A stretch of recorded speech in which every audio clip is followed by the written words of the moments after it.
In this video, I will be showing you how to see your Watch Later playlist on YouTube. Let's get started. First, I open my web browser and click on the address bar at the top. I type in YouTube and press enter to search. On the Google search results page, I click on the primary link for YouTube to open the main YouTube homepage. Once YouTube loads, I navigate to the left-hand navigation sidebar menu. Down in the sidebar menu options, I locate and click directly on Watch Later. This opens my Watch Later playlist page, where I can see that there are currently no videos saved in this playlist yet.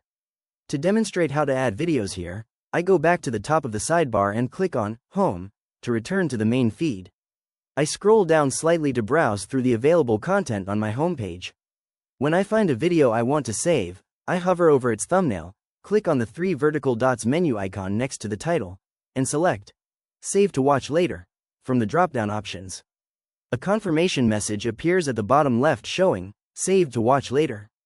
Next, I hover over another video thumbnail, click its three-dot menu icon, and select Save to Watch Later once more to add a second video to my list. Now, to view the updated playlist, I go back to the left sidebar menu and click on Watch Later again. The Watch Later playlist page opens, displaying the saved videos on the right side of the screen. I click directly on the video thumbnail to start playing the video from my Watch Later playlist, and it opens up to begin playback with the full playlist queue visible on the side. If you found this walkthrough helpful, please consider liking the video and subscribing for more quick tips and tutorials.